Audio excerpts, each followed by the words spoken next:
अस्सलामुअलैकुम वरहमतुल्लाहि वबरकातुहू। 11वीं जमात के तलबा व तालिबात, कल हमने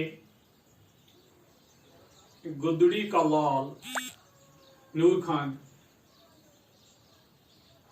पढ़ा, जो मौलवी अब्दुल हक का लिखा हुआ सबक है। ये जो गुदड़ी का लाल नूर खान, ये खाका है।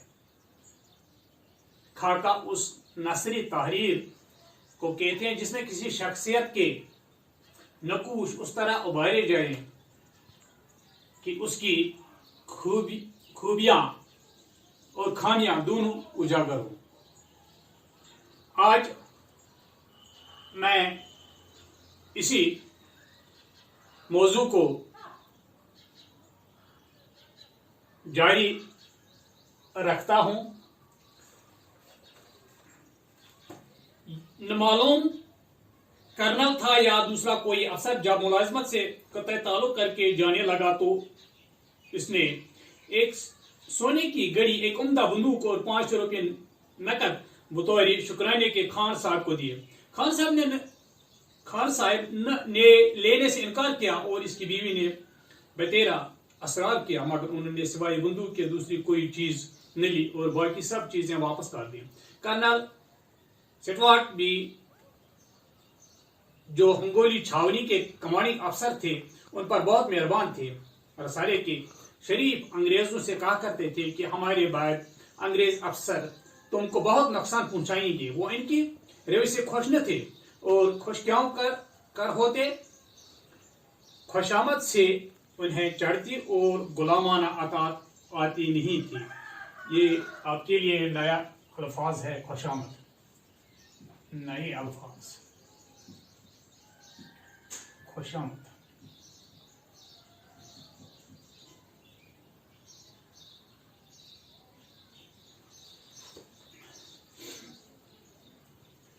एक बार का जिक्र है कि अपने कर्नल के वहां खड़े थे कि एक अंग्रेज अफसर घोड़े पर सवार आया। घोड़े से उतरकर इसने खान साहब से कहा कि घोड़ा पकड़ो। उन्होंने कहा मैं सही नहीं हूं। इसने ऐसा जवाब कहा है को सुनता था, बहुत चैन बुझे,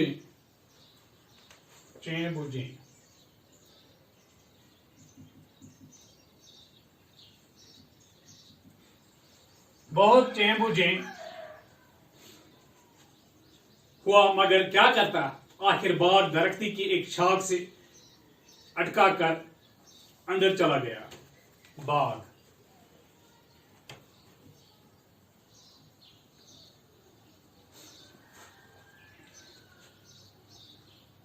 अब न मालूम यह खान साहब की शरारत थी या इत्तेफाक के बाघ शाख से निकल गई और घोड़ा बाघ निकला। अब जो साहिब बाहर आए तो घोड़ा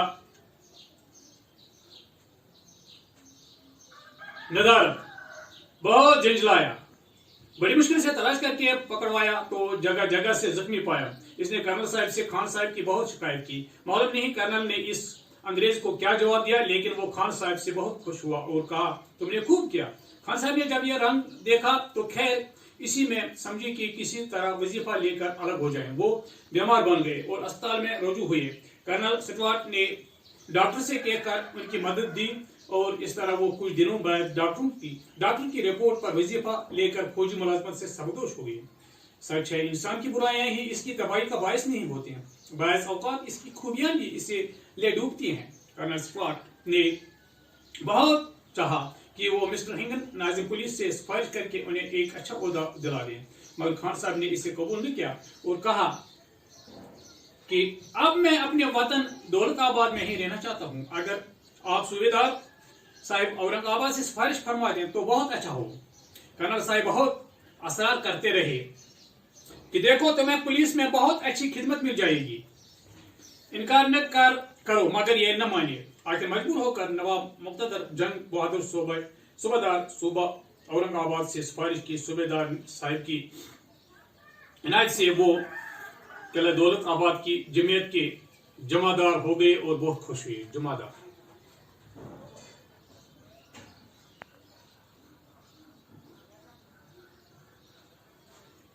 नवाब मुक्तादर जंग के बाद नवाब बशीर नवाज जंग औरंगाबाद के सूबेदारी पर आए, वो भी खान साहब पर बहुत मेहरबान थे।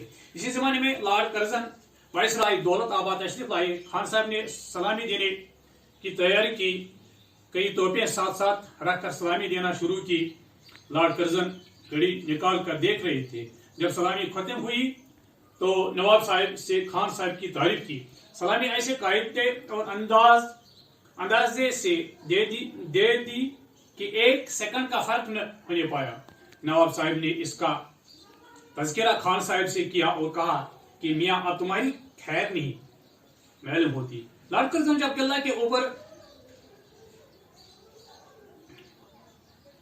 वाला जसार पर गए तो वहां सस्ताने के लिए कुर्सी पर बैठ गए और जेब से सिगरेट दान निकाल कर सलगाया ही था कि ये फौजी सलामी करके आगे बढ़े और कहा कि यहाँ सिगरेट पीने की इजाजत नहीं है।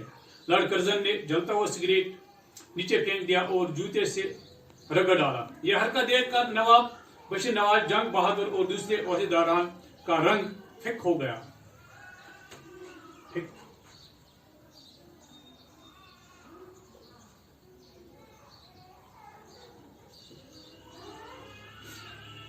मगर मौका ऐसा था कि कुछ नहीं कह सकते थे। लहू के गोंड पी के चुप रह गए। लहू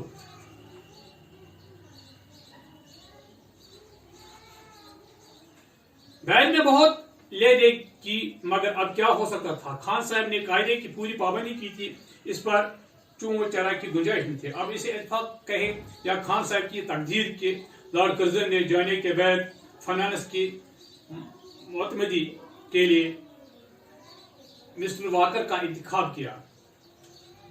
फाइनेंस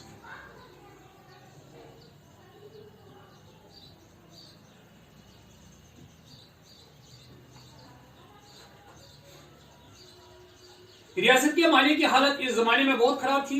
मिस्टर वाकर ने इस्लाहें शुरू किए। इस लिपेट में किले दौलताबाद भी आ गया और उनके साथ खान साहब भी तकलीफ में आ गए।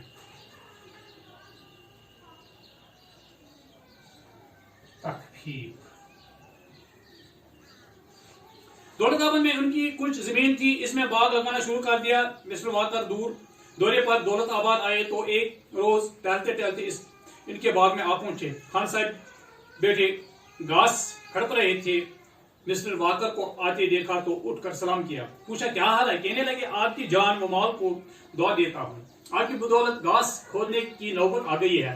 मिस्टर वाकर ने कहा कि ये तो बहुत अच्छा काम है, देखो तुम्हारे 10 इंजीरों से कैसे लदे हैं, एक एक आने को इंजीर बेचो तो कितनी अमीर हो जाएगी। खान साहब घबराए, कहीं ऐसा न हो कि ये कम वक्त इंजीरों पर भी टैक्स लगा दिए। तड़ से जवाब दिया कि आपने इंजीर लदे हुए तो देख लिए और इनने देखा कि कितने सड़ गुल जाते हैं, कितने आंधी हवा से गिर पड़ते हैं, कितने परिंदे खा जाते हैं और फिर हमारी दिन रात की मेहनत। मिस्टर वाकर मुस्कुराए के फिर चले गए। इसी जमाने में डॉक्टर सईद सिराजुल हसन साहिब औरंगाबाद के सदर मोहतरम तालीमात होकर आए थे। डॉक्टर साहब भला के मर्दम शनास हैं, मर्दम शनास।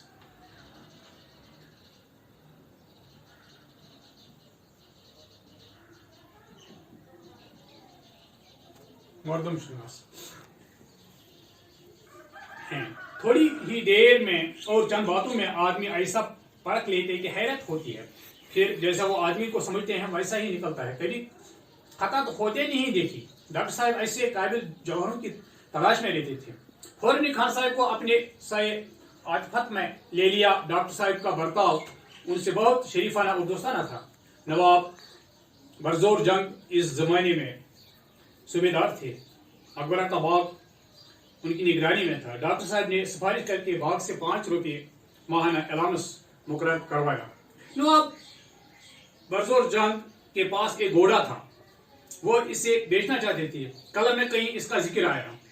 डॉक्टर साहब ने कहा मुझे घोड़े की जरूरत है, मैं इसे खरीद लूंगा, मगर पहले नूर खान को दिखा लूं।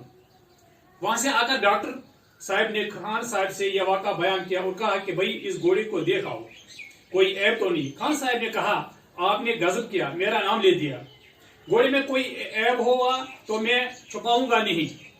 और सूबेदार साहब मुफ्त में मुझसे नाराज हो जाएंगे। डॉक्टर साहब ने कहा, तुम खाओ में खा वहम करते हो, कल जाके जरूर घोड़ा देख लो।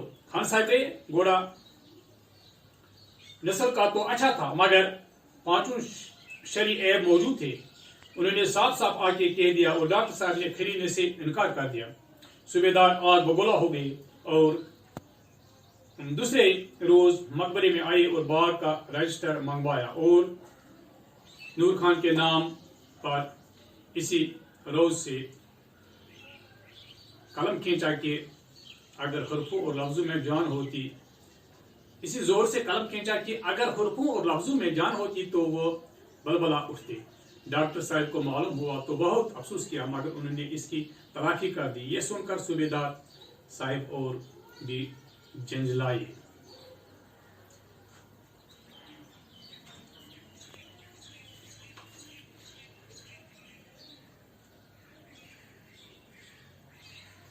हाँ, खुश आमद चापलूसी।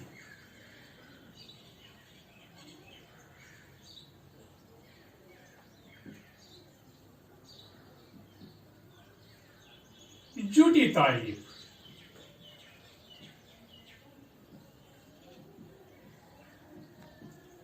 मुझे नाराज होना।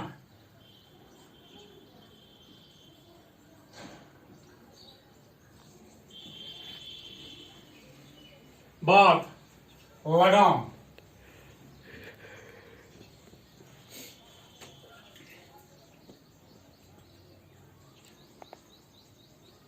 जमादार मजदूरों या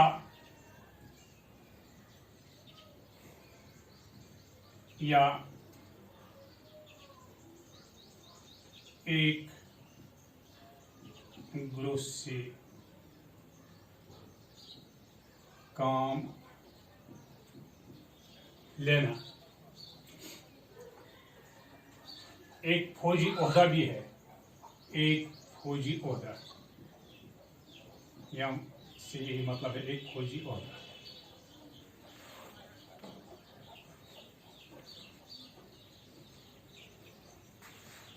हाँ, एक खौफ या हैरत से,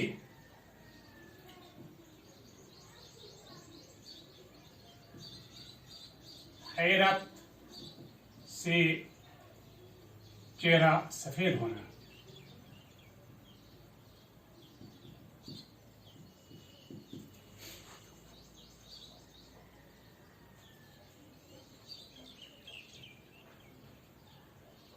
चेहरे का रंग सफेद होना, खौफ या हैरत से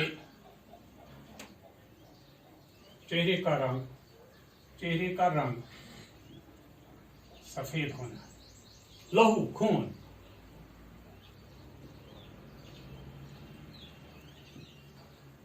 फाइनेंस, अंग्रेजी में हम इसको फाइनेंस कहते हैं। अंग्रेजी में हम इसको फाइनेंस कहते हैं। ज़राए आमदनी, मालियात, मालगुजारी, मालियात। अंग्रेजी में हम इसको फाइनेंस कहते हैं, मालियात।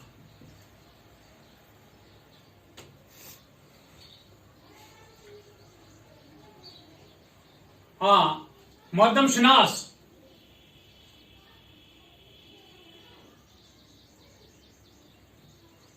तकफीफ हो गई, कमी। मर्दम शनास वो शख्स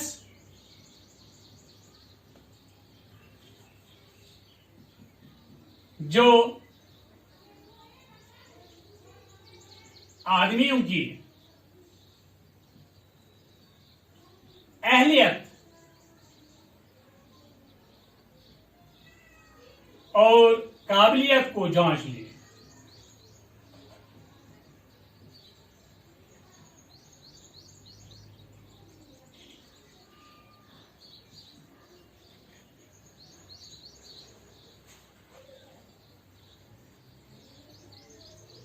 इस तरह से हमारा ये आज का मौजू मुकम्मल हो जाता है। वमा अलैना इल्लल बलागुल मुबीन।